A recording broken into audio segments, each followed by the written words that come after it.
You two got to practice. Okay, let's begin. Bavandimwe b'Abanyarwanda, turashaka kubagezaho igitekerezo cyangwa gusobanura igitekerezo twagize cyo gukora iyi kampanye Witness Challenge igamije gusambaza iki gitabo mu maboko y'abantu benshi uko bishobotse kugira ngo bagisome. Iki gitabo cyanditswe na Judy River cyitwa In Praise of Blood, cyanditswe ku bushakashatsi bwa Judy River yakoze imyaka 20 ku byabayeho mu Rwanda. Igitabo rwose gifite information nyinshi kandi utegereza yuko abantu benshi atari Abanyarwanda gusa ariko n'abanyamahanga bari bakwiriye kugisoma kugira ngo ukuri gukomeze kumenyekana mu isi. Nibyo koko yewe kimwe mu byo ntekereza gituma iki gitabo ari igikoresho cyiza twakoresha nyine tugaragaza ukuri kw'ibyabaye mu Rwanda. Nuko murabona iyo umunyarwanda mwene wacu yanditse igitabo abantu baranza bakareba ngo ese ninde, ngo ese no Umuhutu no Umututsi, yari Umuhutu mu majyaruguru, mu majyepfo, no Munyiginya no Mwega, ugasanga baravuze ngo umunyarwanda ngo niba yanditse ikintu ngo buriya ngo harimo amarangamutima, mu Faransa turavuga ngo ni biaisé, ngo ntabwo kiri objectif. Ariko uyu mugore yafashe imyaka ye 20 akora ubushakashatsi rwose n'ubuhanga yari afite nk'umunyamakuru, abasha kugera kuri information rwose zigaragara, yafite na proofs. Kuryo rero uko kuri yagezeho dushaka gukora ibishoboka byose ngo kugere ku bantu benshi bashoboka. Icyo nakongeraho nuko kino gitabo urebye ibyabaye mu Rwanda, Abanyarwanda benshi turabizi. Uretse wenda batoya ubungubu bato cyane bamaze kubwirwa inkuru wenda uko itagenze yose ituzuye, ariko Abanyarwanda turayizi. Icyangombwa nuko n'amahanga ayimenya ikamenyekana uko yuzuye yose. Impamvu rero ari byiza gutanga kino gitabo umuntu akakigeza ku bantu b'ibihangange bafite influence bazwi banaziranye n'abandi bantu, nuko iyo bagisomye kino gitabo gifite information zikomeye cyane. Nabaha nk'urugero, hari umuntu uzwi cyane ukomeye ufite influence muri politique internationale wagejejweho iki gitabo. Amaze kugisoma yanditse message aravuga ngo maze gusoma icya gatatu cy'iyi message gusa, ariko icya gatatu 33% yari atarangiza kugisoma. Ngo bino bintu byose narabyumvaga nkagira ngo ni ibihuha, amaze imyaka myinshi mbyumva nkagira ngo ni ibihuha, ariko kubera na rimwe narabibonye byanditse bifite information, bifite evidence, bifite gihamya yerekana ko ibi bintu koko ari ibintu byabaye. Ati ndumva byanteye kurwara mu nda, ariko kino gitabo kigomba kugera no ku bandi bantu bazwi b'ibihangange bakomeye, kandi yohereza n'amazina y'abazakigezaho bagombye kucyumva, kubera ko azi ko ari abantu nk'uko nawe kera yari ameze batigeze bumva, mbese bafata bino bintu nk'ibihuha. Aravuga ati bose bagomba kubimenya. Ubwo rero nyine muri no gahunda yo kugeza abantu bo icyo gitabo, nuko twanabonye ko ni ibintu bikora iyo umuntu agisomye aracyumva. Kandi icyangombwa nkuko natangiye mvuga nuko Abanyarwanda inkuru turayizi ariko amahanga agomba kuyimenya. None se umuntu ashobora kwibaza cyangwa umunyarwanda ashobora kuvuga ngo kubera iki ngomba guparticipa, abantu bashatse iki gitabo bakakigurira, kuki murimo kudusaba yuko twa sponsoring igitabo? What is so special about kujyana icyo gitabo mu maboko y'aba bantu? What is really going to come out of it truly? Kuko icyo turimo gusaba nuko abantu ba sponsoring igitabo bagatanga $30 ayo mafaranga yenda ntago ari menshi cyane ku bandi bantu cyangwa ni menshi kundi muntu, depends on your situation. Kuki umuntu atanga ayo $, what is going to be the significant outcome? ndumva nkuko Claude yabivuze wana uriya muntu w'iwacu icyo abanyarwanda batekereza cyangwa se icyo bifuza ntacyo kimubwiye, ariko we imbaraga ze nkuko zikura hanze, aho hanze nyine niho abantu benshi babeshywe bakaba bamubona rwose nk'umuntu w'igihangange wakoze ibintu bitabaho, ariko abo bantu nuko batamenye ukuri kw'iby'uwo muntu yakoze cyangwa se ibyo arimo akora n'ubu ngubu. Rero ayo makuru abagezeho kandi akaba ari ibintu bashobora ku verify, bashobora gushakisha nyine bakabona izo evidence, byatuma bahindura uko batekereza. Kandi rwose numva ko ayo mafaranga ntabwo ari menshi cyane ku buryo umuntu yahita ava mu gihombo se cyangwa se ko yahita akena. Kandi umuntu abatanze umuganda iyo akoze gutyo agagura nk'icyo gitabo $30 cyane cyane nk'ababa i Burayi, ababa muri Amerika, muri za Canada, mu bihugu byateye imbere, wenda bari muri Afrika $30 ashobora kubarushya, ariko abantu bari i Burayi ni amafaranga make utanze, ariko utanze umuganda munini cyane, kubera ko uwugejejeho icyo gitekerezo abashobora no kuzafata za decision zishobora gutuma uko kuri kujya hagaragara ku isi yose, noneho na za decision bafata muri za institution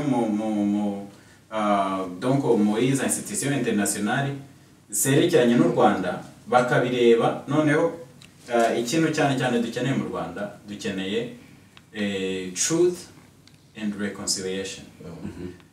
Ariko kugeza ubu ngubu ikintu cya truth ntabwo twigeze tukigira, kandi biragaragara ko iyo truth, uko kuri kudashobora guturuka ku banyarwanda, kubera ko Kagame nyine ategeka abanyarwanda ibyo batekereza n'ibyo bavuga n'iki. Tugomba kukwivugira, ariko kugira ngo azemere ko noneho icyo kintu cy'ukuri kigaragara mu Rwanda kikagerwaho n'iki, nuko azagomba presiyo iturutse muri bino bihugu by'amahanga bimuha imfashanyo, aho yirirwa azerera atembera bamufata nk'ikigirwamana. Donc bikagaragara ko ayo mafuti ye azwi, kandi ko agomba kwikosora.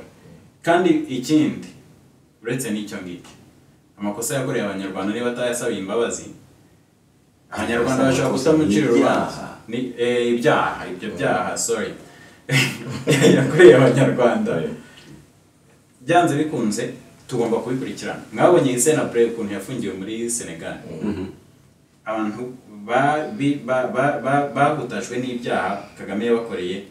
Tugomba kubikurikirana, tugomba gukurikirana justice kugira ngo iyo justice tuzayibone, ubwo butabera tuzabubone, nuko uko kuri amahanga abakuzi byibura. Niba no mu Rwanda aho yashyizeho amategeko ko adashobora gufatwa, mu mahanga byanze bikunze azakurikiranwe, tuzajye dushobora no kumukurikirana kubera ayo makosa yakoze. Okay, hari observation nabwo ibyo byaha ntabwo ari amakosa n'ibyaha. Hari observation we discussed it, twabonye response ya witness challenge irimo kuba nziza, ariko observation nuko abantu benshi barimo kwitabira n'abanyamahanga barimo kugenda basponsoring icyo gitabo. Abanyarwanda benshi bari bakunze initiative, kandi benshi bavuga yuko rwose turi kumwe, tubari inyuma, turabashyigikiye ariko ntabwo barimo gutranslatinga yenda mu bantu gutanga amafaranga. What can you say ku muntu ushobora kuvuga gutya? Iki ni ikintu umuntu cyangwa abantu babiri bambwiye, kuvuga ngo idea ni nziza, ariko iki gitabo ikibazo dufite nuko hari abantu dukorana kivuga cyangwa kivuga nabi, cyangwa gishinja, cyangwa kitavuga in a good light. What can you response be for that? Ku munyarwanda utekereza gutyo wamubwira muke? Yewe munyarwanda utekereza cyangwa uvuga gutyo, amucira wa mugani wo mu Kinyarwanda bavuga ngo nguhishira umurozi akakumara ku bana. Donc kwirirwa uhishira umuntu w'umwicanyi wica abantu wabamaze, ntabaza guhindukirana kwica, kubera ko abantu bakora ubwicanyi batanabisabira imbabazi, batemera n'ubwicanyi bakoze, nuko n'ubundi muramutse muhuye agushoboye yakwica. Donc abo banyarwanda harimo kwibeshya cyane, kandi kuvuga ngo umuntu murakorana niba yarakosheje ntajye mu rukiko aburane niba atarabikoze nyine ni urubanza niko bigenda. ukuri ni ukuri, nta kuguhishira. Ngewe nibwira ko ibibazo twanyuzemo byakagombye kutubera isomo kugira ngo umunyarwanda aho ari hose aharanire ukuri uko aho kwaba kugera kose. Ibyo nibyo bizatuma twebwe abaturage benshi twitandukanya n'abahezanguni. N'ikibazo dufite nuko abahezanguni bo kuri both side ni bake ariko baravuga cyane kurusha abaturage nyamwinshi. Noneho haba habaye n'ikibazo abahezanguni nyine bagatuma abaturage bakora amakosa cyangwa se bibagwaho.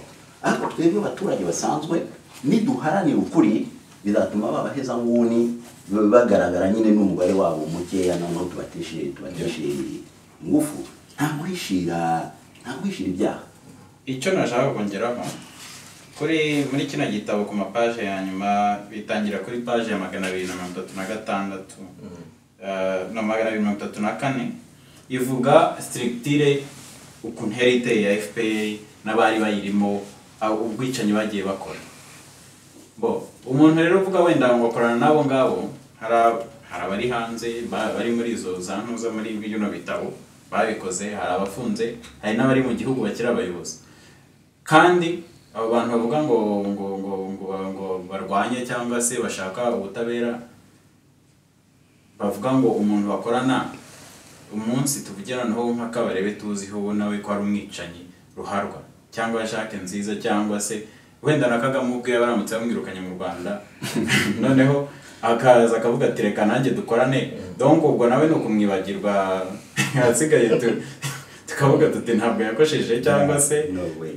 Donc ngewe nuko namubwira ariko ikindi kandi ntiyazagira uwo bica intege yuko harimo abo bantu kubera ko ubutabera n'ubutabera abantu bapfuye cyane cyane nibo tureba. Ubwo no kuvuga yuko in conclusion iki gitabo gusponsoringa na $30 benshi bafite za famille n'abana turagenda tugaspendinga tugatama pound cyangwa $30 kuri McDonald's tubagurira ibiryo byo twita mu cyongereza junk food bitana bamereye neza, ariko tukaba tuha amafaranga dushyira amafaranga mu mufuka wa multinationals kandi izo kompanyi ntacyo zitumariye nk'abanyarwanda. Gutanga $10 makeya kugira ngo ukuri kugere mu maboko y'abantu bashobora to do something about it, ntekereza ko ari ikintu tugomba gutekereza gukora kandi it's a worthy cause. It is up to everyone. Icyo dushaka gusa no gutanga opportunity, it's an idea. Hari abavuga ngo iyi ntago ari idea yacu, ntago ari twebwe twabitangije, ngo ntabwo tubisupportinga, undi akavuga ngo abandi bazabikora ntago ari ngewe. Iyo mentality tuyigize gutyo nta kintu twakora, kandi every little helps, niko abongereza bavuga. Every little helps, and this is the little that we can do to help. No mu Kinyarwanda hari umugani ngo ubusa buruta ubusa. Yeah. You have to finish on that. You gotta make this one, friend. Hey, bro, it went a bit longer than it, but I think we'll have to edit it. It's good. Yeah. So that you can get switch it off now. Yeah, you can get enough footage so that I try to focus in between. Good. Focus I could see you. Yeah. So now at least they'll say, people will say, there's another guy. Who was doing Who is this? But I was learning. I was learning at some point. Nishika kidogo, but you just Nice, fine. We'll cut it. Yeah, we'll cut it.